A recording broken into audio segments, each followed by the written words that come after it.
చక్కని మాట రాయబడి ఉన్నది. 12వ వచనం, ఇదిగో ఏం చేస్తానన్నాడు? ఇదిగో త్వరగా వచ్చుచున్నాను, వాని వాని క్రియల చొప్పున ప్రతి వానికి ఇచ్చుటకు నేను సిద్ధపరిచిన జీతము నా యొద్ద ఎక్కడున్నట? నా యొద్ద ఉన్నది. దేవుని స్తోత్రం కలుగుతుంది. ఇక్కడ చాలా క్లియర్గా అన్నాడు, ఇదిగో త్వరగా వచ్చుచున్నాను, వాని వాని క్రియల చొప్పున ప్రతి వానికి ఇచ్చుటకు నేను సిద్ధపరిచిన జీతము నా యొద్ద ఉన్నది. దేవుని స్తోత్రం కలుగుతుంది కాక. ఏంటి చొప్పున? వాని వాని క్రియల చొప్పున. మా వినండి, అర్థం చేసుకోండి. వాని వాని క్రియల చొప్పున. బైబిల్లో క్రియలు అతి ప్రాముఖ్యమైనది. దేవుని స్తోత్రం కలుగుతుంది కాక. చాలా ప్రాముఖ్యమైనది. క్రియలకు ప్రతిఫలము భూలోకములో ఉన్నది, పరలోకములో ఉన్నది. అర్థమైందా మీకు? క్రియలకు ప్రతిఫలము భూలోకములో ఉన్నది, పరలోకములో ఉన్నది. సరే, భూలోకంలో క్రియలు చెప్పుకుందామా? పరలోకంలో మనం చూడొచ్చామా అంటారు కొంతమంది. పరలోకంలో సంగతి ఎవరికి తెలుసండి అంటారు కొంతమంది. దేవుని స్తోత్రం కలుగుతుంది కాక. ఇప్పుడు భూలోకంలో క్రియలు కొన్ని చెప్తున్నావా? వాని వాని క్రియలు చొప్పున ప్రతిఫలము ఇవ్వటకు నేను సిద్ధపరిచిన జీతము నా యొద్ద ఆల్రెడీ సిద్ధపరిచి వచ్చాను. దేవుని స్తోత్రం కలుగుతుంది కాక. యెహోవా యందు భయభక్తులు గల వారి నిమిత్తం ఆయన దాచి ఉంచిన మేలు ఎంతో గొప్పది. 9:31 అక్షరం 31:19 అక్కడ ఏం చేశాడు? అక్కడ యెహోవా యందు భయభక్తులు గల వారి నిమిత్తము ఆయన దాచి ఉంచిన మేలు ఎంతో గొప్పది. నరుల ఎదుట, ఎవరి ఎదుట? ప్రజల ఎదుట. దేవుని స్తోత్రం కలుగును గాక. ఆయనను ఒప్పుకుని వారు తీసారా? నాకేం గొప్పది. నరుల ఎదుట నిన్ను ఆశ్రయించిన వారు. అక్కడేం చేశాడు? ఆగు. అక్కడేం చేశాడు? సిద్ధపరిచాడు. ఇక్కడేమన్నాడు? వారి వారి క్రియల చొప్పున ఇక్కడ సిద్ధపరిచాడు. దేవుని స్తోత్రం కలుగును గాక. ఇప్పుడు ఇక్కడ సిద్ధపరిచింది ఏంటి? వారి వారి క్రియల చొప్పున ప్రతి వానికి ఇచ్చుటకు నేను సిద్ధపరిచిన జీతము నా యొద్ద ఉన్నది. అక్కడే ఉన్నాడు, నరుల ఎదుట నిన్ను ఆశ్రయించిన వారి కొరకు సిద్ధపరిచాడు. దేవుని స్తోత్రం. హల్లెలూయా. ఇప్పుడు ఇక్కడ సిద్ధపరిచాడు జీతము క్రియల చొప్పున, అక్కడ సిద్ధపరిచాడు జీతము దేనికి? నరుల ఎదుట నువ్వు ఒప్పుకోవాలి. అందుకని ఒక మాట ఉంది, ఏమనుంది? గదిలో ప్రార్థన, మదిలో వాక్యము, ఈదుల్లో సాక్ష్యం. గదిలో ఏముండాలి? ప్రార్థన ఉండాలి. మదిలో ఏముండాలి? టీవీ సీరియల్ ఉండాలా? ఏముండాలి? వాళ్ళ మీద కక్షలు ఉండాలా? క్రోధములు ఉండాలా? అసూయ ఉండాలా? ప్రార్థనే కోపమే. ప్రార్థనే ద్వేషమే. ప్రార్థనే అసూయే. ప్రార్థనే ఒక బావిలో 2 నీళ్లు ఉండవు, చేదు నీళ్లు మంచి నీళ్లు ఉండవు. కానీ ఒకే మనిషిలో మాత్రము ఎన్ని రకాలైన శక్తులు. అక్కడ సిద్ధపరిచాడంట. దేవుని స్తోత్రం కలుగునుగా. అక్కడ సిద్ధపరిచాడంట, ఇక్కడ కూడా ఏం చేశాడమ్మా? సిద్ధపరిచాడు. మత్తయి సువార్త ఒకసారి రండి, మత్తయి సువార్తలోకి ఒకసారి రండి, 22వ అధ్యాయము, మత్తయి సువార్త 22వ అధ్యాయము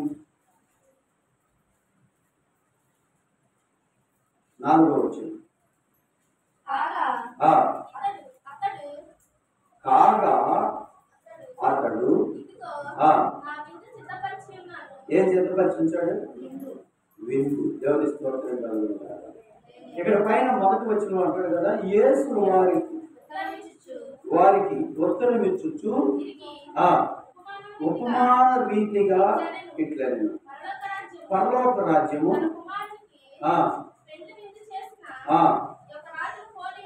ఏంటి? దేవుని స్తోత్రం, హల్లెలూయా. ఇక్కడ విందు సిద్ధపరిచాడు. దేనికి విందు సిద్ధపరిచాడు? ఇది పరలోక రాజ్యం గురించి ఉపమాన రీతిగా చెబుతున్నాడు. దేవుని స్తోత్రం కలుగును గాక, హల్లెలూయా. పరలోక రాజ్యం గురించి ఉపమాన రీతిగా చెబుతున్నాడు. ఏ మాట చెప్పినా, ఏ ఉపమానం చెప్పినా దేనికోసం అంట? నీవు పరలోకానికి వెళ్ళాలి. దేవుని స్తోత్రం కలుగును గాక, హల్లెలూయా. ఇప్పుడు వారు కాగా అతడు ఇదిగో నేను విందు సిద్ధపరిచి ఉన్నాను.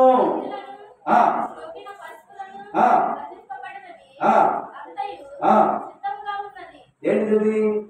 విందంతా కూడా సిద్ధముగా ఉన్నది.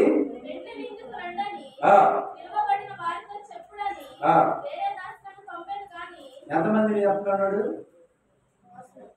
పిలువబడిన వారు. దాసులు అంటే సేవకులు. దేవుని స్తోత్రం కలుగును గాక. దాసులు అంటే ఎవడు? సేవకులు. ఇప్పుడు రాజు ఏం చేశాడు? పిలువబడిన వారిని వెళ్ళి పిలుస్తాడు. అందరినీ కాదు, పిలువబడిన బ్యాచ్ కొంతమంది ఉంటారు. దేవుని స్తోత్రం కలుగును గాక. ఆ పిలువబడిన వాళ్ళు ఏం చేశారు? చదవరా తల్లిగా, స్పీడ్గా. ఏం చేశారు? ఎవరిళ్ళు? పిలువబడిన వారు. వాళ్ళు ఏం చేశారంట? మాట లక్ష్య పెట్టక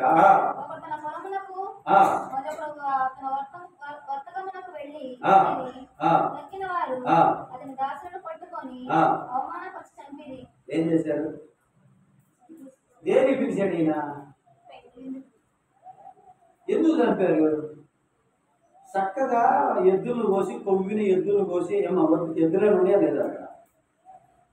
చక్కగా కొవ్విన ఎద్దులను ఏట మోసాలు చూసి పెళ్లి చేసి భోజనాలు పెట్టి ఇస్తరు వేసి అన్ని రెడీగా చేసి, రండి అక్కడ రాజుగారి కుమారుడు వివాహం జరుగుతుంది, సిద్ధపడిన వారందరూ రండి రండి రండి రండి అంటే ఆదివారం అని చెబుతా పెట్టయ్య గారు. మనసు పడితే ఇత్తనాలు వేయాలి, పొలంలో పొలనాడాలి, పొలంలో గేదెకు పాలు తీయాలి, మేత వేయాలి, పిల్లలకు కూరలు వండి పెట్టాలి. అంతగా నువ్వు రెచ్చగొట్టి చెప్పావంటే చంపేస్తాం. అదే కదా, నిజమే కదా. చంపేశారా? చంపేశారా? దేనికి పిలిస్తే చంపేసేది? ఏమా ఎద్దులు కోసి, ఏట మాసం కోసి చక్కగా సిద్ధపరిచి ఇస్త్రాకులో అన్నం పెడితే తినడానికి పిలిచిన వాళ్ళు ఏం చేశారంట? సంపాదించారంట సేవకులు.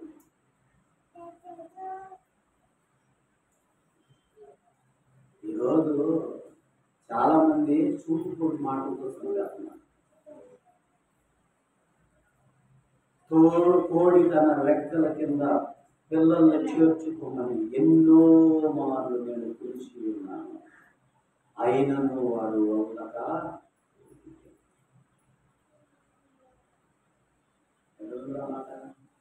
చదివామా? చాలాసార్లు గుర్తొస్తుందా? రాదు. ఎక్కడ ఏం గుర్తొస్తుంది మీకు? హృదయంలో వాక్యం ఉంటే గుర్తొద్దు. అందుకే నేను ప్రకటన గ్రంథం గురించి చాలా తక్కువగా చెప్పాను. ఎందుకంటే అది వినటానికి అర్హత కావాలి, చెప్పటానికి కూడా అర్హత కావాలి. ఇక్కడ ఏం చేశాడు ఆయన? సిద్ధపరిచాడు. ఇక్కడ ఏం సిద్ధపరిచాడు? విందు సిద్ధపరిచాడు. పెళ్లి కుమారుడు రెడీగా ఉన్నాడు అన్నాడు, రమ్మన్నాడు, అందరినీ పిలుస్తున్నాడు. భోజనానికి పిలిస్తే చంపిపాడుతున్నాడంటే, నిన్ను నిత్య జీవములోకి తీసుకెళ్తామంటే చంపిపాడుతున్నాడండి. నిన్ను పరలోకానికి తీసుకెళ్తామంటే చంపిపాడుతున్నాడండి. ఏమండి, క్రైస్తవుల వల్ల అసలు నష్టం ఏంటి? పచ్చిగా చెప్పాలంటే వ్యభిచారం చేస్తున్న నీ భార్య క్రైస్తవులుగా పట్టబడితే బతికున్నంతకాలం వ్యభిచారం చేసి తెలుసా? పోలీస్ స్టేషన్ వేసి కొట్టినా కానీ ఆగదండి. దొంగతనం చేసే నీ కుమారుడు ఎప్పుడైతే యేసుక్రీస్తు చేతిలో పడ్డాడో వాడు బ్రతికుండంగా దొంగతనం చేయడు. తాగుబోతు నీ భర్త క్రీస్తు చేతిలో పడితే వాడు బ్రతికుండంగా తాగడు. 40 రోజులు భక్తి కాదు, 1 సంవత్సరం భక్తి కాదు. ఇది ఎన్ని సంవత్సరాలు భక్తిది? బ్రతికున్నంత కాలం భక్తి. దేవుడి స్తోత్రం కలుగునుగాక. ఈరోజు నీ యొద్దకు పంపబడిన వారిని రాళ్ళతో కొట్టుచూ చంపుచూ ఉన్నానా? దేవుడి స్తోత్రం కలుగునుగాక. నీ యొద్దకు పంపబడిన వారిని ఎవరిని రాళ్ళతో కొట్టి చంపేది? నీ యొద్దకు పంపబడిన చాలా మంది అండి, వాళ్ళు చాలా మంది అండి, వాళ్ళకి తెలియనటువంటి రీతిగా వాళ్ళు చంపేస్తున్నారు. తెలియనటువంటి రీతిగా చంపేస్తున్నారు. పనికి మాలిన మాటలు, పనికి మాలిన రకరకాల ఆలోచన, రకరకాల స్థితులు, రకరకాల స్థితులు.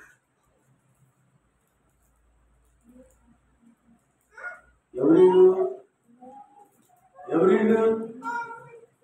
పిలవబడిన వారిళ్ళు. ఎవరిళ్ళు? పక్కా క్రైస్తవులు వీళ్ళు. ఇప్పుడు ఒక కన్నిక దగ్గరికి వెళ్ళాడు అనుకో, సేవకుడు దండం పెట్టాడు, 2 చేతులు ఎత్తి దండం పెట్టి కాళ్ళ మీద పడతాడు. అయ్యో సేవకుడు అంటే దేవుడే అంటారు. అదే మనోళ్ళు ఏమంటారు? ఈయన అన్నమాసరేగా యాడే ఏనుగు లేచేదంటే, ఏనుగు కూర్చోలేదంటే దీనికి ఇచ్చేలేదు. ఎవరు? పిలువబడిన బ్యాచ్. ఇంకా కొంచెం కింద ఏం చేశాడు? రాజుకి ఏమొచ్చింది ఇప్పుడు? వాని క్రియల చొప్పున ప్రతిఫలం ఇచ్చుటకు జీతం, నా యొక్క జీతము సిద్ధపరిచి, ఇప్పుడు క్రియలను బట్టి జీతం వస్తుంది. ఏడిదా జీతం? అసలు. కాబట్టి రాజు కోపపడి తన దండను పంపి ఏం చేశాడు? ఆ నరహంతకులను సంహరించి చంపేసి వారి పట్టణమును తగలబెట్టెను. పెళ్లి ఆగిద్దమ్మా. అప్పుడు అతడు పెళ్లి విందు సిద్ధముగా ఉన్నది కానీ పిలువబడిన వారు పాత్రులు కారు. ఎవరు పాత్రులు గారు? ఎవరు పాత్రులు గారు? బాగా అర్థం చేసుకోండి. నేను క్రైస్తవురాలండి, నేను క్రైస్తవుడునండి, నేను బాప్టిజం తీసుకున్నానండి. అబ్బో,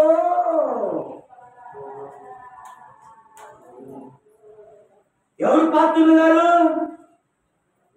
పిలవబడిన వారు పాత్రులు గారు. మరి ఎవరు పాత్రులు? చదువు.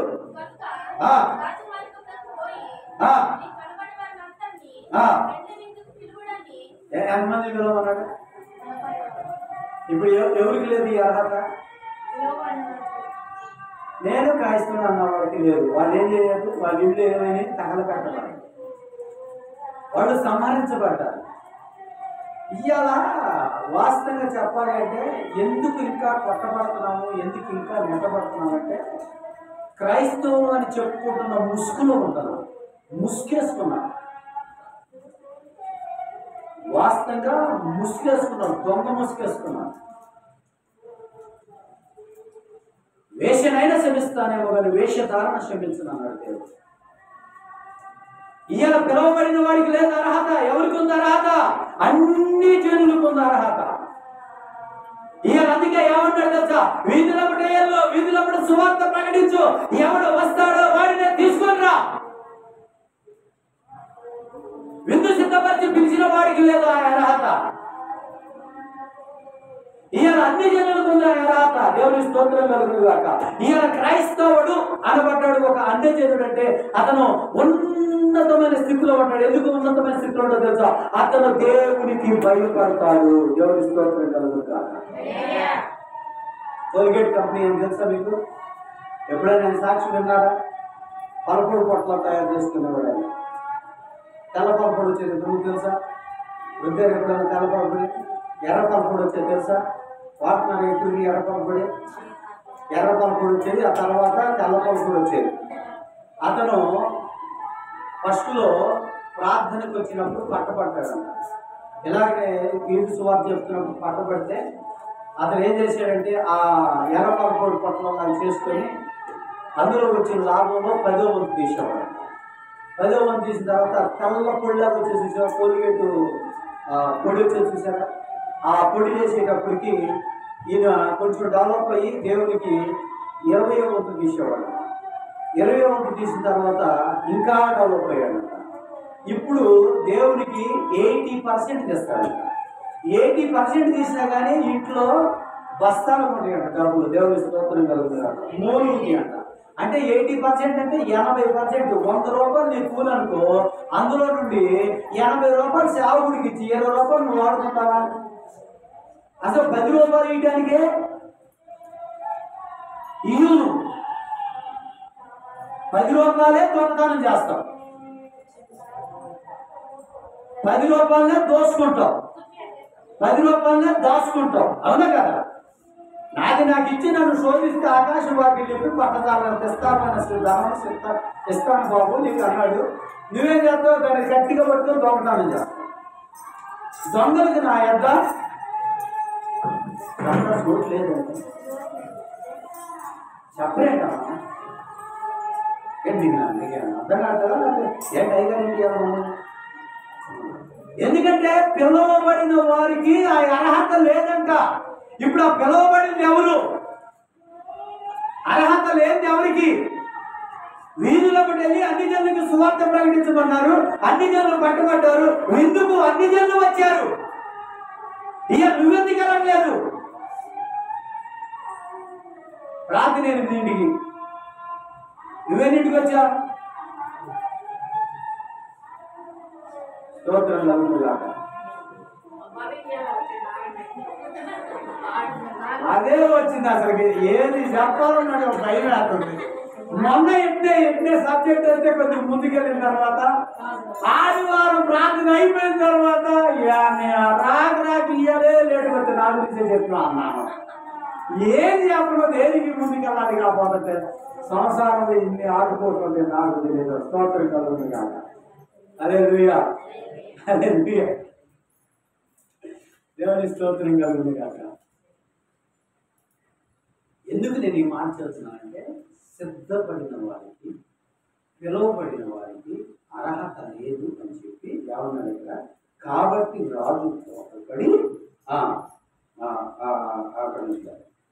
అప్పుడు అతడు పెళ్లి విందు సిద్ధముగా ఉన్నది కానీ పిలువబడిన వారు పాత్రులు కాదు కనుక రాజమార్గములకు పోయి మీకు కనబడిన వారిని పెళ్లి విందులకు పిలువడని తన దాసులతో చెప్పాను. ఆ దాసులు రాజ్యమార్గంలోకి పోయి పెద్దవారి మీదను మంచివారి మీదను తమకు కనబడిన వారిని అందరినీ పోగు చేసింది కనుక విందుకు వచ్చిన వారిలో ఆ పెళ్లిశాలలో విందు నిండిన ఆ పెళ్లిశాల నిండిన. దేవుని స్తోత్రం కలుగును గాక. ఇక్కడ ఒక చక్కని మాట ఉన్నది. అమ్మా ఇప్పుడు ఏం చేశారంట? నిండెను. దేవుని స్తోత్రం కలదు. ఎక్కడ నిండెను? వీళ్ళంతా ఎవరు? ఏర్పరచబడిన వారు కాదు, పిలవబడిన వారు కాదు. కానీ ఇక్కడ విందు ఆగిందా? ఒడిలో కొండ ఆగిందా? దేవుని స్తోత్రం కలుగును కాదు. మైండ్ వారంలో ఒక తల్లి ప్రార్థన పెట్టుకుంది. దేవుని స్తోత్రం. హల్లెలూయా. ఒక తల్లి ప్రార్థన పెట్టుకుంది. ప్రార్థన పెట్టుకొని వారి ఎత్తులో అన్నం కూర పడింది, ఫుల్గా వండింది. వండిన తర్వాత అందరిని ఎలా తిరిగి పిలిచింది. సంఘంలో కూడా చెప్పింది. అక్కడ వాక్యం చూడటం నేను వెళ్ళా. దేవుని స్తోత్రం కలుగును గాక.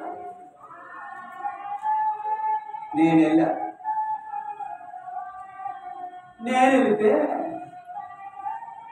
వాక్యం చూడడానికి పిలిచారు. నేను వెళ్ళా. ఇక అసలు భారీ ఎత్తులో టెంట్లు వేసింది, కుర్చీలు వేసింది, అన్నీ రెడీ చేసింది. రాత్రికి ఒక్కరు రా.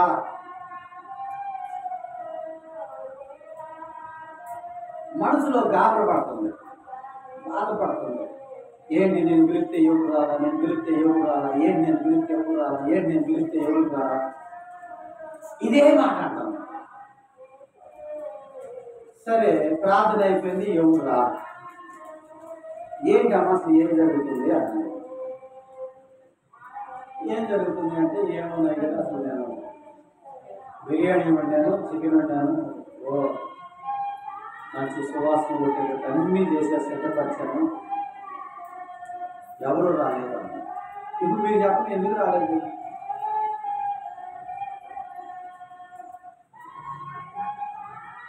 ఎందుకు రాలేదు? ప్రజారాత్రి కానీ నాకు సౌండ్ రావట్లేదు. అదే నా బాధ.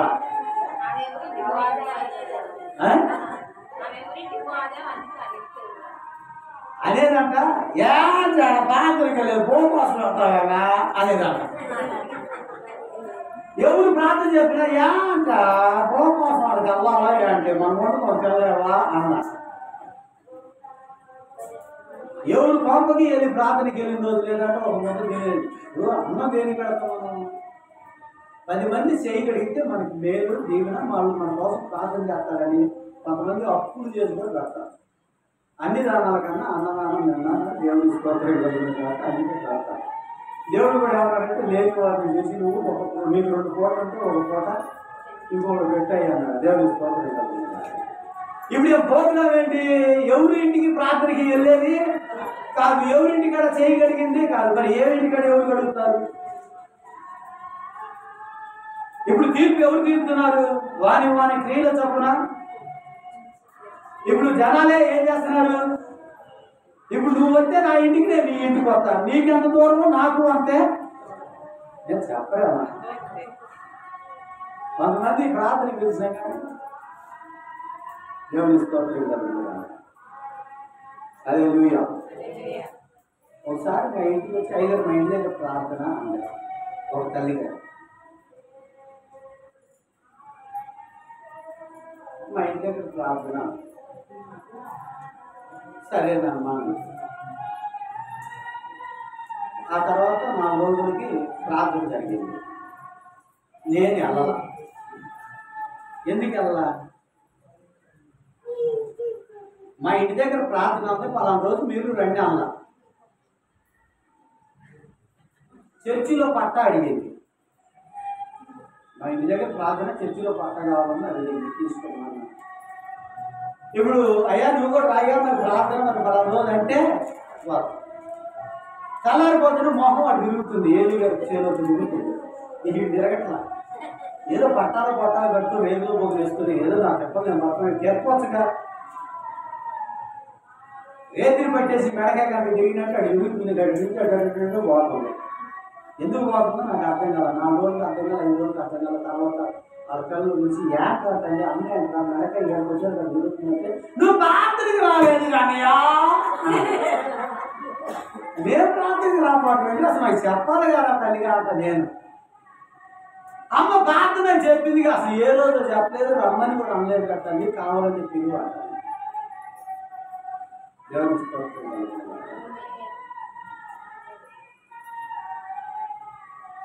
ఇప్పుడు ఏమేం చేసింది? కొండలు వండింది. ఏం చేయాలి ఇప్పుడు?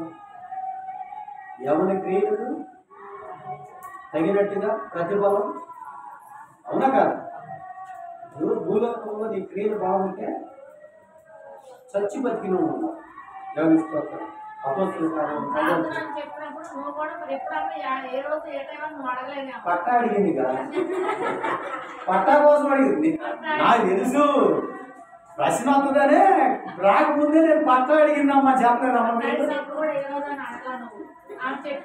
పట్టా కోసం ప్రార్థన. దేవుని స్తోత్రం కలుగుతుంది కాక. పట్టా కోసం ప్రార్థన చెప్పింది అనుకుంటా కానీ రమ్మని అన్నమాట. దేవుని స్తోత్రం కలుగుతుంది కాక. అపోస్తుల కార్యంలో 10వ అధ్యాయంలో ఉండేది 36వ వచనం ఒకసారి అది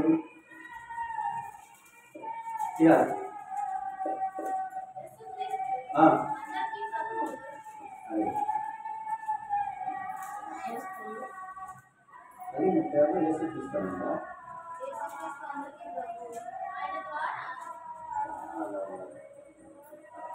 కవిత గురించి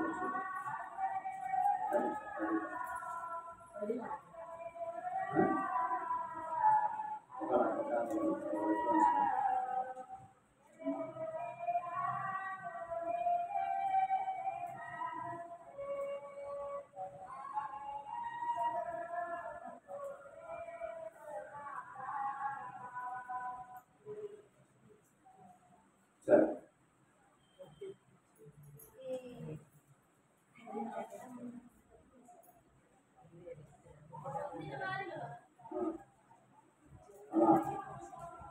కవిత వార్త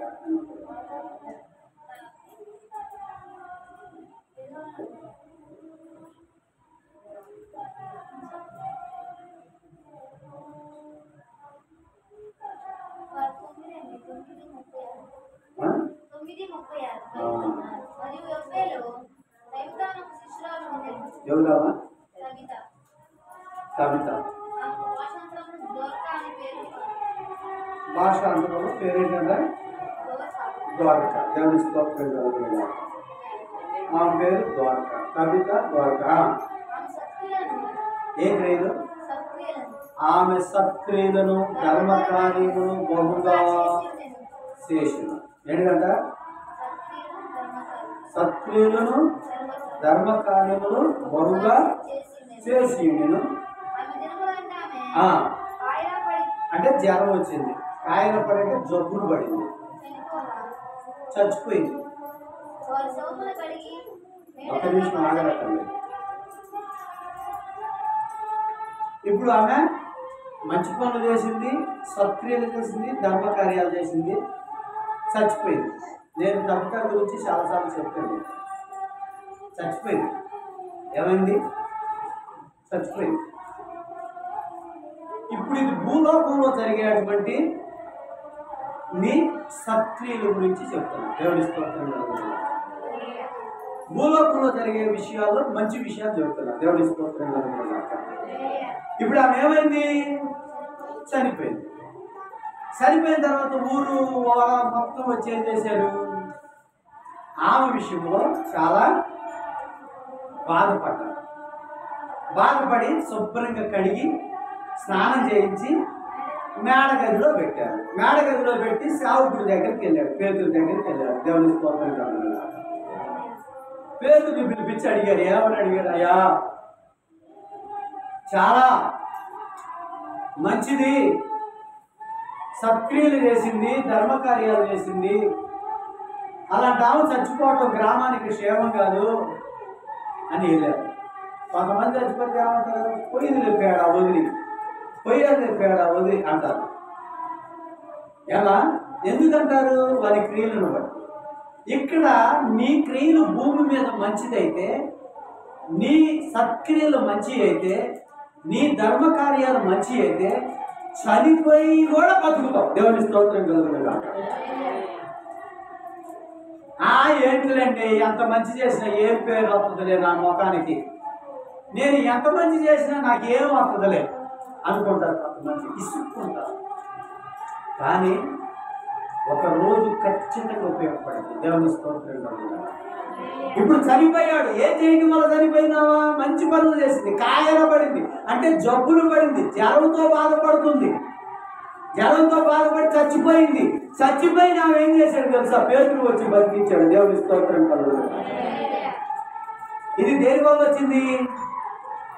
సత్క్రియలు. నువ్వు మంచి పనులు చేస్తే నీకే మంచి జరిగింది, నాకు కాదు మంచి జరిగింది. కనీసం ఒక రోజులో ఏ రోజన్నా మాట సాయం కానీ, గో సాయం కానీ, రూపాయి సాయం కానీ ఏ రోజన్నా దేవుని స్తోత్రం కలుగుతారు. హల్లెలూయా, హల్లెలూయా. ఉందా? ఏమా ఒకవేళ చేస్తే చాలా మంది ఉన్నారు. ఒకవేళ చేస్తే చేసినోడు తిన్నవాడు ఎండిపోడు కొడతాడు. ఉండాలి, ఆ కేటగిరీకి చెందినోడు కూడా ఉన్నారు. నువ్వు ఎవరికైతే మేలు చేస్తావో వాడు నీకు ఎన్నుపోటు పడతారు. ఎన్నుపోటు పడిసినప్పుడు నువ్వేమనుకుంటావంటే, నేను ఇంత మంచి పని చేస్తే ఇతనికి నేను ఎంత చేస్తే ఇతను నాకు ఎందుకు ఇంత ఎన్నుపోటు పడిచాడని నువ్వు అనుకోడు. కానీ ఎన్నుపోటు పడవడానికి అపవాదిగాడు పూనుకొని వాడిలో జరబడి నీకు ఎదురు తిరిగేలాగా చేస్తాడు. కానీ విషయం ఏంటో తెలుసా? రేపు ఒక రోజు నీకు ఆపద వస్తే ఆడి చేయడు, కానీ ఆడి ద్వారాగా దేవుడు ఇంకొకళ్ళ ద్వారాగా నీకు పంపిస్తాడు. దేవుడు స్తోత్రం కలుగుగాక. ముక్కు మొహం జరిగిన వచ్చి నీకు హెల్ప్ చేస్తాడు. కారణం ఏంటో తెలుసా? ఆ రోజు నువ్వు చేసినటువంటి మేలు తిరిగి నీకు వచ్చేది. ఆమె ఎప్పుడు కూడా నువ్వు మేలు చేసిన వాళ్ళ దగ్గర నుంచే మేలు ఆశించకూడదు. అది ఎప్పటికైనా, ఎందుకంటే మేలు చేసేవాడు కీడు చేస్తాడు, అది ఉంది. కానీ నువ్వు మేలు చేసి ఉన్నావు కాబట్టి వేరే ఒకళ్ళ ద్వారా ఏ రోజైనా సరే నీకు ఖచ్చితంగా మేలే జరిగింది. ఆమె అది పోదు. నువ్వు చేసిన మేలు నీ పిల్లలకైనా వస్తుంది. ఆమె అది ఖచ్చితంగా వస్తుంది. అది గుర్తుపెట్టుకోండి. ఇప్పుడు ఆమె ఏం చేసింది? వస్త్రాలు చిరిగిపోయి కుట్టించాడు. నేనామే ఉన్నామేం కాదా? దేవుని స్తోత్రం జరుగుతుందా? ఇప్పుడు ఏమైంది? చనిపోయి బతికిందా లేదా? ఇంకొక మాట చదువుతా. ప్రసంగి 7వ అధ్యాయం. ప్రసంగి 7వ అధ్యాయం.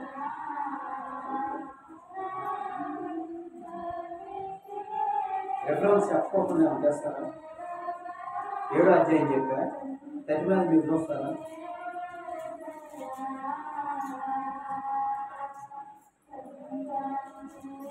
సరే, 15వ వచనం.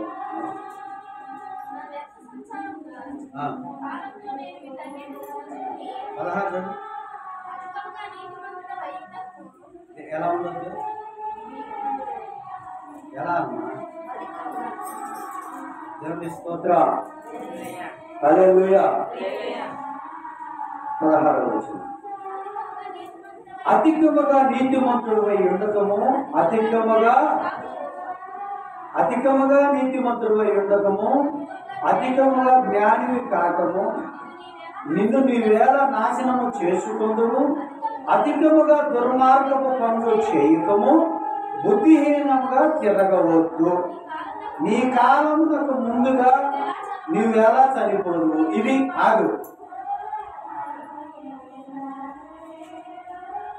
మంచి పనులు చేసిన తగ్గుద చచ్చిపోయి బతికింది. అవునా కదా? బైబిల్లోనే చెప్పాము. బయట వాళ్ళు ఎవరు వచ్చు. దేవుని స్తోత్రం కలుగుగాక. బయట వాళ్ళ గురించి మనకొద్దు. పరలోక రాజ్యం సిద్ధపరిచి ఉంచాడు. ఆమె ఇప్పుడు మనం కూడా సిద్ధపరిచి ఉంచాలి. ఇప్పుడు ఏమంటే నేను తాగుతా, నా ఇష్టం అంటే, నా డబ్బులు నా సొమ్ము అంటే మనం ఏం చేస్తాం? తాగి దొంగనాలు అడిగితే ఎవరికి నష్టం? ఏమా ఎవడు పంపాడిపోతే ఆలోచించాలిగా. నేను తిరుగుతా అందం ఉందంటే దేవుని స్తోత్రం కలుగుతుందా? రెప్పపాట్లో వస్తాయి జబ్బులు. ఎలా వస్తాయి? ఊహించలే రీతిగా వస్తాయి జబ్బులు. ఇక్కడ చాలా క్లియర్గా చెప్పాడు. మీకు అనుభవం లేదు కానీ, అధికముగా నీతిమంతుడై ఉండకము, అధికముగా జ్ఞానివి కాకము, నిన్ను నీవేళ నాశనము చేసుకున్నావు. నేను జ్ఞానిని కదా అనుకుంటే అది నాశనానికి ఏమో. జ్ఞానం, ఈ లోక జ్ఞానము దేవుని దృష్టికి కదా. బాగా బైబిల్ చదవగలుగుతా, అదో జ్ఞానం. బాగా వాక్యం చదవగలుగుతా, అదో జ్ఞానం. బాగా ప్రకటించగలుగుతా, అదో జ్ఞానం. బాగా పాటలు చదవగలుగుతా, అదో జ్ఞానం. దేవుడు ఇచ్చిన కృపని మాత్రం చదవడానికి, దేవుడు ఇచ్చిన కృపని మాత్రం మనం ఏదో దేవుడు మనకి ఇచ్చినటువంటి దేవుడి స్తోత్రం. హల్లెలూయా. అది దేవుని దీవెనే, అది దేవుని ఆశీర్వాదమే, అది దేవుడు మన కోసము సిద్ధపరిచినటువంటి కృపే. ఇవాళ వాక్యం చెబుతున్నామన్నా దేవుని కృపే, పాటలు పాడుతున్నామన్నా దేవుని కృపే, వాక్యం చదువుతున్నామన్నా దేవుని కృపే, ఏది చేస్తున్నామన్నా దేవుని కృపే. ఆమె అవునా కాదా? కానీ మనం ఏం చేస్తున్నాం?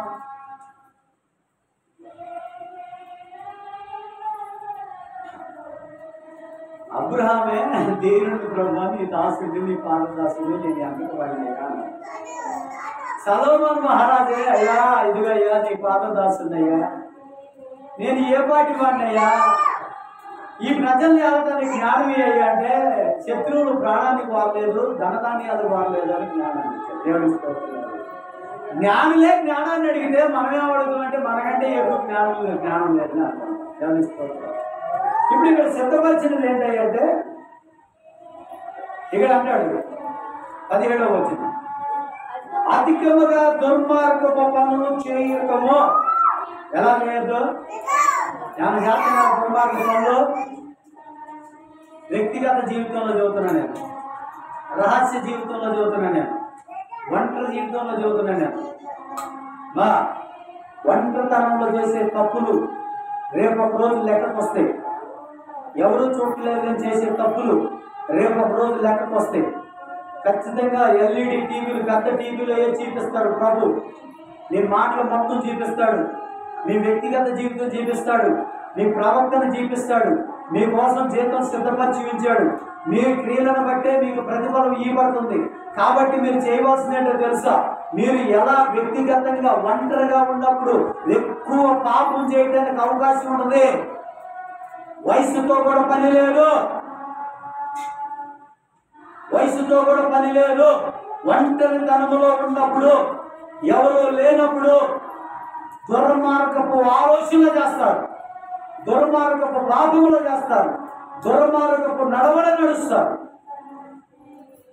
వాళ్ళ నడవడే వారికి నాశనానికి కారణం అని చెబుతుంది బైబిల్.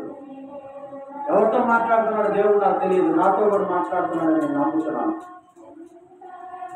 దేవునికి స్తోత్రములు కలుగునుగా. ఆయన సిద్ధపరిచాడు పరలోకాన్ని, ఆయన సిద్ధపరిచాడు పెళ్లి విందును, ఆయన సిద్ధపరిచాడు పెళ్లి కుమారుడిని, ఆయన సిద్ధపరిచాడు నిత్య జీవాన్ని.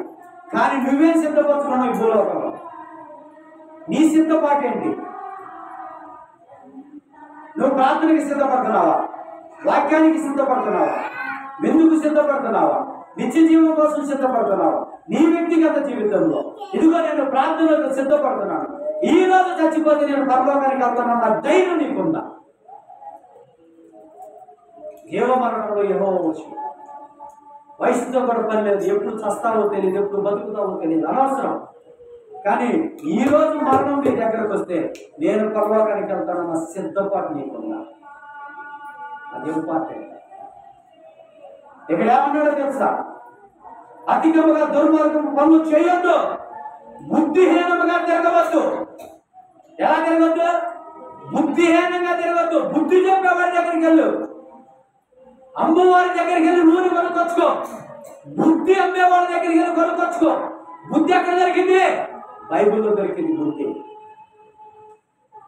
బుద్ధిని హీనంగా తిరగొద్దని ఎక్కడ చెబుతారు? బైబిల్లో చెబుతారు. వాక్యం సెలవిస్తుంది. దేవుని స్తోత్రం కలుగునుగా. హల్లెలూయా. బుద్ధిహీనంగా తిరగద్దు. ఎందుకు తిరగద్దు బుద్ధిహీనంగా? ఎందుకు చేయొద్దు పాపం? ఎందుకు చేయొద్దు అపరాధములు? ఎందుకు చేయొద్దు తప్పులు? ఎందుకు చేయొద్దు మోసం? ఎందుకు చేయొద్దు ఏ విషయాలు? ఎందుకు చేయొద్దు దొంగతనం? అంటే నీ కాలానికి ముందు నువ్వు చచ్చిపోతావు. అదే వాక్యం.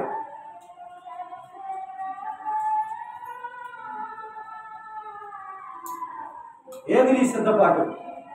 మరణానికి సిద్ధపాట, జీవానికి సిద్ధపాట, నిత్య జీవం కోసం సిద్ధపాట, ఈ కొంచెం ఆనందం కోసం, ఈ కొంచెం సంతోషం కోసం, ఈ 5 నిమిషాల సుఖం కోసం, ఈ జీవితం కోసం లోకానుసారంగా జీవిస్తావా? ఏది నిశ్చితపడ ఒకసారి తెచ్చుకోవాలి. సహోదరి నీకు ఒక కాలం ఉంది. 969 సంవత్సరాలు బతికాడంట నెఫిషియా. 939 సంవత్సరాలు బతికాడు. 950 సంవత్సరాలు బతికాడు. రాగా రాగా రాగా రాగా రాగా రాగా రాగా రాగా రాగా దావీదు కాలంలోకి వచ్చేళ్ళకి 70 సంవత్సరాలు. అధికమైన ఎడల ఒక 80 సంవత్సరాలు. అది కూడా ఆయాసం, బీపీలు, షుగర్లు, థైరాయిడ్లు, గ్యాస్ ట్రబుల్, తిన్నది అరగకపోవటం, అనేకమైన జబ్బులు. ఎప్పుడు 70 దాటిన తర్వాత. ఇక 70 దాటిన తర్వాత అతని ఆ బీపీ షుగర్లో 30 దాటితే వచ్చేస్తాను. 70 దాటిన తర్వాత ఆయాసం అంటే 30కే వచ్చేస్తుంది ఆయాసం. 30కే పరిగెత్తలేకపోతున్నావు, 30కే పని చేయలేకపోతున్నావు. 70 ఎక్కడ, 80 ఎక్కడ, 989 ఎక్కడ? అంటే నీ దుర్మార్గం పనులు అతిక్రమించడం వల్ల, నీ పాపం విస్తరించడం వల్ల నీకు ఆయుష్ తగ్గిపోయి ఏమవుతుందంట, తమ కాలమునకు ముందుగానే వారు చనిపోయేదురు. నీకు అర్థం అవుతుందని నేను ఆశపడుతున్నాను. నీ కుమారుడు దుర్మార్గ పనులు చేస్తాడు. చెప్తారా నువ్వు దుర్మార్గ పనులు చేస్తాడు? చెప్పు. నువ్వు దుర్మార్గ పనులు చేస్తే నేను చచ్చిపోతాను. ఈ దుర్మార్గ పనులు చేస్తే నా కాలానికి ముందే చచ్చిపోతే నా పిల్లలు ఏమైపోతారు, నా భార్య ఏమైపోద్ది? మరే దుర్మార్గ పనులు అర్థం చేసుకుంటారని ఆశిస్తున్నాను. ఒకసారి యోహాను సువార్త ఒకసారి చదవండి, ముగించేస్తాను. 15వ అధ్యాయం 14వ అధ్యాయం. యోహాను సువార్త 14వ అధ్యాయం మొదటి వచనం. ఏం పడనీయద్దు? దేనికి కలవరపడద్దు? దేవుని స్తోత్రం.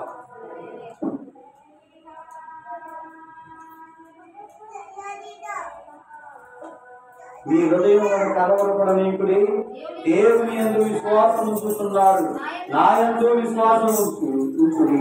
ఏమన్నాడు? మీ హృదయమును కలవరపడనీయొద్దు. దేనికి కలవరపడనీయొద్దు? లోకాశల విషయంలో కలవరపడద్దు, దేనికి కలవరపడదు. నువ్వు దేవుని యందు విశ్వాసం ఉంచు చాలు. నువ్వు కలవరపడటం వల్ల ఒక మూరడు బాగు చేసుకోగలవు, ఒక మూరడు తప్పు చేసుకోగలవు, ఒక ఇంటికి నలుపు చేయగలవు, ఒక ఇంటికి తెలుపు చేయగలవు. నువ్వు కలవరపడటం వల్ల నీ కుటుంబం మారిందా? మరి ఏం చేయాలి? దేవుని యందు విశ్వాసం ఉంచాలి. ఏం చేయాలి? నువ్వు దేవుని యందు విశ్వాసం ఉంచాలి, క్రీస్తునందు విశ్వాసం ఉంచాలి, క్రీస్తునందు సంపూర్ణంగా ఉండాలి. అందుకని ఏమన్నాడు? మీ హృదయంలో కలవరపడనీయొద్దు, మీరు దేవుని యందు విశ్వాసం ఉంచుతున్నారు, నా యందు విశ్వాసం ఉంచుడి. నా తండ్రి ఇంట అనేక నివాసములు కలవు, లేని ఎడల నేను మీతో చెప్పుతున్నాను, మీకు స్థలములను సిద్ధపరచవెళ్ళుదును. నేను వెళ్ళి మీకు స్థలములను సిద్ధపరచని ఎడల నేను స్థలములో మీరును ఉండులాగిన మరలా వచ్చి నా యొద్దకు మిమ్మలను తీసుకొని పోవదును. ఆమేన్. ఇప్పుడేమేమి సిద్ధపరిచాడు? జీతాన్ని సిద్ధపరిచాడు, ధనాన్ని సిద్ధపరిచాడు. ఏంటి? నరులు ఎదుటను ఆశ్రయించే వారి వరకు దేవుడు సిద్ధపరిచాడు లేదా? ఇప్పుడు జీతాన్ని సిద్ధపరిచాడు, ధనాన్ని సిద్ధపరిచాడు. ఇప్పుడు నువ్వు చేసేటువంటి పెళ్లి విందును సిద్ధపరిచాడు. ఆ పెళ్లి విందులో 13వ వచనంలో ఒక మాట ఉంటుంది. ఏమని ఉంటుందంటే, పెళ్లి విందుకు తగిన వస్త్రములు లేవంటాడు. 22:12-13లో ఒక మాట అంటాడు, వస్త్రములు లేవంటాడు. ఆ ఒక్క మాట్లాడుతున్నాడు, నేను ముగిస్తాను. స్నేహితుడా, ఇప్పుడు ఏమంటాడు? దానికి ముందు మాట్లాడతాడు. ఎవరిని చూశాడు? విందుకు వచ్చారు, విందుశాల నిండింది. అమ్మా అసలు నిజంగా ఈరోజు వాక్యం పూర్తి అవ్వాలంటే 2 గంటలు టైం పడుతుంది. పూర్తి అవ్వట్లేదు వాక్యం, వాస్తవం చెప్తున్నాము. ఇప్పుడు ఏం సిద్ధపరిచాడు? పెళ్లి విందు సిద్ధపరిచాడు. విందుశాల మొత్తం నిండిపోయాడు. నిండిపోయిన తర్వాత కూర్చున్న వారిని చూశాడు, రాజు చూశాడు కూర్చున్న వారిని. ఈరోజు సంఘంలో ఉన్న వారిని అందరూ చూస్తాడు. ప్రభు ఇక్కడ ఉండేది అక్కడంటే చూస్తాడు. వస్త్రధారణ ఎలా ఉంది, ప్రార్థనలో ఎలా ఉన్నారు, నీ బట్టలు ఎలా వేసుకున్నావు, ఎంత వినయం కలిగి ఉన్నావు చూస్తాడు. ఏం చూశాడు? రాజు కూర్చున్న వారిని చూడ లోపలికి వచ్చి ధరించుకునినా కాదు, ధరించుకున్నా. అది ఆ చిన్న మిస్టేకే మారిపోతుంది జీవితం. ధరించుకోను అని ఒకటి చూశాడు. ఇప్పుడు ఈయన ఉన్నాడు, ఎవరైనా చూస్తే 2 చేతులు దండం పెడతారు. దేనికి? సేవకుడు అనుకుంటారు. నిజంగా నేను పొద్దున చూస్తే ఆ బట్టలు చూస్తే సేవకుడు అనుకున్నాను. నేను కూడా సేవకుడు అనుకున్నాండి, వందనాలు అన్నాను నేను. ఇప్పుడు మిమ్మల్ని చూస్తే ఎట్లా ఉన్నారు? అమ్మ కూడా మొత్తం స్తోత్రమే, హల్లెలూయా. ఏం చూశాడు అక్కడ? వస్త్రాలు చూశాడు లేదా? ఇదిగో నీవు ఒక తెల్లని వస్త్రములు ధరించి ప్రకటన గ్రంథంలో 3వ అధ్యాయంలో ఉంది. ఏమా అది ఉందా లేదా? వద్దులే, ఇప్పుడు అక్కడ వద్దులే. ఇప్పుడు ఏం చూశాడా? రాణి గారు వస్త్రాలు కూడా పెట్టుబడి వచ్చింది. అభిమాని తల్లి ఏ సంఘానికి దొరికిందా? చక్కగా తెల్లని సేవలు తెచ్చింది అందరికి. దేవుని స్తోత్రం కలుగుతుందా? కాదులు లాగా అందరూ ఈ మాపుకాయ ఆగే పట్టణమయ్యే అస్తారం ఆదివారం ఒక కోటను నీకు అన్నం పెట్టేస్తాను. అక్కడ పెళ్లి వస్త్రాలు చూశాడంట. తగిన విందుకు తగిన వస్త్రము లేదని. స్నేహితుడా ఎందుకు వచ్చా? తెల్లవస్త్రం అక్కడ పాత్రకి ఎందుకు వచ్చా? కాకులు చూసినాడు చూస్తారు తెలుసా? కాకుల మధ్యలో పెంచుకొస్తూ ప్రాంతంలో తెల్ల వస్త్రాలు లేకపోతే కాకులు చూసినాడు చూస్తారు. ఇంకొక రకంగా చెప్పాడు, బురద పని చూసినాడు చూస్తారు. ఏ వస్త్రాలు లేకపోతే? ఇక్కడ ఏ వస్త్రాలు లేవు. పెళ్లి వస్త్రం లేదు, సిద్ధపాటు వస్త్రం లేదు, విందుకు తగిన వస్త్రం లేదు. ఇప్పుడు మీరు పెళ్లికి వెళ్ళాలంటే ఎలా బయలుదేరతారమ్మా? ఇప్పుడు చెప్పండి. మీరు ఉండా నైటీ చేసుకుంటారా? ఎప్పుడు నైటీ మీద ఏమన్నా పెళ్లి కూడా నైటీ మీద వెళ్తారా? ఎలా వెళ్తారు? పట్టు చీర ఎంత అంశం ఉండాలి ఒక్కదానికి. దేవుని స్తోత్రం కలుగుతుందా? మెరవాలి, తల తల తల తల తల తల మెరవాలి. దేవుని స్తోత్రం కలుగుతుందా?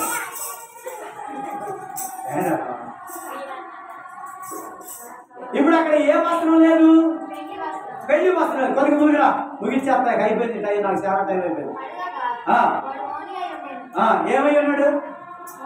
ఏరమ్మా బట్టలంటే ఏం చేస్తారు మీరు? ఇప్పుడు ఎక్కడున్నారు మీరు? బట్టలు చూడు అర్థమేనే. ఇప్పుడు మీరు మౌని అయి ఉన్నారు. మౌని అయి ఉన్న వారికి ప్రతిఫలం ఏంటో ఇక్కడ గట్టిగా చదువురా. ఇప్పుడు మీ అందరి కాళ్ళు చేతులు గట్టి, ఎలా కూడా చేయగలదు వస్తుంది. మీ అందరి కాళ్ళు చేతులు గట్టి. అమ్మా నిజమా అబద్ధమా? రానిలే, నిజమా అబద్ధమా? నిజమా అబద్ధమా? చెప్పండి, నిజమా అబద్ధమా? ఏమి లేనందువల్ల భోజనానికి వచ్చాడు, పెళ్లికి వచ్చాడు, సిద్ధపాటులోకి వచ్చాడు, ఏం లేవు, వస్త్రాలు సరిలేవు. స్కిన్ టైట్ అంట. ఏ టైట్? బొచ్చు మిగిలిన కోళ్ళ ఉంటారు. నాకు నిజంగా అసలుకి చెప్పాలంటే ఎంత దరిద్రంగా ఉంటారు, అంత దరిద్రంగా ఉంటారు. ఇలా మగవాళ్ళు చేస్తున్నారు, ఆడవాళ్ళు చేస్తున్నారు. ఇంతకుముందు చెప్పిన రికార్డ్ డ్యాన్స్ వేసేవాళ్ళు ఆ వస్త్రాలని ఎప్పుడు ఓల్డ్ కాలంలో. ఇప్పుడు అదే డైలీ చేస్తున్నారు. చెప్పే కదా ముందు కూడా. సారీ, ఏమనుకోవద్దు, చాలా బాగా వేసింది, కోపం వచ్చింది, అందుకే నేను ఈ మాట చెప్పాను. ఎందుకంటే నీకు పెళ్లి వస్త్రాలు సరైన వస్త్రము లేకపోతే కాళ్ళు చేతులు కట్టి బయట చీకటి గదిలో పడిన. చీకటి గది ఎలా ఉంది? అక్కడ ఏడుపులు, కొళ్ళు కొలుగుటి. ఏది అది ఏడుపులు, కొళ్ళు కొలుగుతాయి. ఎవరికి? రేపాలు మీరందరూ తెల్లవస్త్రాలు వేసుకొస్తారు కదా. అయ్యగారు చీకటి గదికని ఇష్టపడతాం. అయ్యగారు మీరు అనుకుంటున్నారా ఏంటి? అగ్నిగుణంలోనే ఉంటామండి. అయ్యగారు మీరు అనుకుంటున్నారా ఏంటి? ఒళ్ళు కొరుకుతావు అవసరమైతే నీ మీద, అక్కడ కొరుకుతావు. వచ్చేవారు మాత్రం వేస్తున్నావు. అది వాక్యాన్ని కావాలి తల్లి. నేను ఏం అనట్లేదు మిమ్మల్ని. నేనేమంటానంటే ఒక్కోసారి నన్ను కూడా ఫాలో అవ్వద్దు. వాక్యం చెబుతున్న నేను తప్పు చేయవచ్చు, వాక్యం తప్పు చేయదు, వాక్యం తప్పు అవచ్చు. వాక్యం ప్రకటిస్తున్న సేవకుడు తప్పు చేయొచ్చు, వారి కుటుంబం తప్పు చేయొచ్చు. కానీ వాక్యం ఎప్పుడు కూడా తీసివేయబడింది. ఇప్పుడు వాక్యం చెబుతున్న మేము పాటించలేకపోవచ్చు, వాస్తవంగా పాటించలేకపోవచ్చు. బట్ వాక్యాన్ని పాటించిన వాడే నిత్య జీవానికి వెళ్తాడు.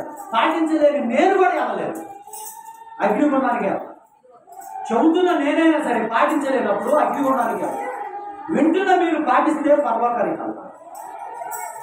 సిద్ధపడినటువంటి నిత్య జీవానికి నీవు దేనికి సిద్ధపడ్డావు? ఒకటి నిత్య జీవానికి సిద్ధపడ్డావా? ఒకటి ఆయన ఇచ్చు జీతానికి సిద్ధపడ్డావా? ఒకటి చనిపోయి బ్రతకడానికి సిద్ధపడ్డావా? ఒకటి దుర్మార్గ పనులు చేసి కాలానికి ముందు చనిపోవడానికి సిద్ధపడ్డావా? ఒకటి నువ్వు దేవుడు వచ్చే ఈ విందులో, ఇప్పుడు జరుగుతున్న ఈ ప్రార్థన విందులో ఆయన నీ వస్త్రధారణ చూసి ఇదిగో నువ్వు సిద్ధపాటు కలిగి ఉన్నావని చెప్పి నీకు స్థలములు ఇవ్వడానికి ఆయన ఇష్టపడేలాగున్నావా? నీ సిద్ధపాటు నీది. నువ్వు అన్న నిజం నీ కడుపు నీకు, నాకు నిండు. నువ్వు ప్రార్థన చేస్తే నీకు రక్షణ వస్తుంది, నాకు రాదు. నువ్వు మేలు కార్యం చేస్తే నువ్వు చనిపోయి బ్రతుకుతావు, నీకు మేలు జరిగింది, నాకు జరిగింది. నేను చేస్తే నాకు జరిగింది. కాబట్టి మీ కొద్ది జీవితంలో నీటి మీద బ్రతలాడి ఎప్పుడు బ్రతుకుతావు, ఎప్పుడు సస్తావో తెలియదు. సిద్ధపడి ప్రార్థనలో ఏకీభవించండి. ప్రార్థనా పూర్వకంగా బ్రతకడానికి ఇష్టపడండి. మీ సిద్ధపాటు నిత్య జీవమైన ఈ సిద్ధపాటు గురించి చెప్పాలంటే ఇంకా 7 అంశాలు మిగిలి ఉన్నాయి. ఈరోజు సిద్ధపాటు గురించి చెప్పుకుంటా ఎలా ఉంటుంది, ఇంకా 7 అంశాలు మిగిలి ఉన్నాయి. ప్రభుత్వం మరొక తరుణంలో మనం చెప్పుకుందాం. కానీ ఖచ్చితంగా మీరు దేనికి సిద్ధపడ్డారు, మీ రహస్య జీవితం ఏంటి, మీ రహస్య బ్రతికేంటి, ఎవరికి తెలిసి చేస్తున్నారో తెలియక చేస్తున్నారో దేవుని కనులు ఖచ్చితంగా మన మీద ఉంది. దేవుని కనులు నిన్ను నన్ను మనందరినీ తప్పకుండా చూస్తున్నాయి. మనం అందరం పిలువబడిన వారు, ఏర్పాటు పరిచిన వారు. మనం ఎందుకు సిద్ధపడుతున్నామా, లేదా త్రోసివేయబడ్డామా, సంబపడుతున్నామా, సరిపోవడానికి సిద్ధపడ్డామా అనేది మనం గ్రహించాలని నేను మీ అందరికీ హృదయపూర్వకంగా మనం చేసుకుంటున్న ప్రార్థన చేసుకుందాం. మహాగణుడైన తండ్రి, కృప కలిగిన దేవ, సర్వాధికారం కలిగిన ప్రభ, సర్వోన్నతుడని స్తోత్ర. ఈరోజు ప్రభాని స్తోత్రములైన వారి క్రియలు చొప్పున తండ్రి జీతం నా దగ్గర ఉందన్నా తండ్రి. అయ్యా, ఎవరి క్రియలకు తగినట్టుగా వారికి ప్రతిఫలం ఇచ్చేది నేను అన్నావు ప్రభా. యేసయ్యా, ఇదిగో ప్రభా, నువ్వు జీతాన్ని సిద్ధపరిచి కావాల్సిన మేలు తెలిపి ప్రభ చూపించి సహాయం చేయమని ఇదిగో ప్రభా నేను చేసిన ఈ ప్రార్థన ప్రభా ఈ నామానికి మహిమకరంగా ఉన్నట్లుగా ప్రతి ఒక్కరిలో ప్రభా మార్పు, రక్షణ, దీవుల ఆశీర్వాదం అనుగ్రహించమని, నీకే మహిమకరంత ప్రభావం తెచ్చుకోమని, నా ఉన్న సమయం అంతా దీవెనకరంగా ఆశీర్వాదకరంగా మహిమకరంగా నమ్ముచు యేసు పరిశుద్ధ నామములో అడుగుచున్నాము తండ్రి. ఆమేన్, ఆమేన్, ఆమేన్. అర్ధ గంట ఎక్కువ కూర్చోదా? అందరం లేచి నిలబడి ఆనందిస్తాం. అర్పణ చేయుము ప్రభువునకు, నీవే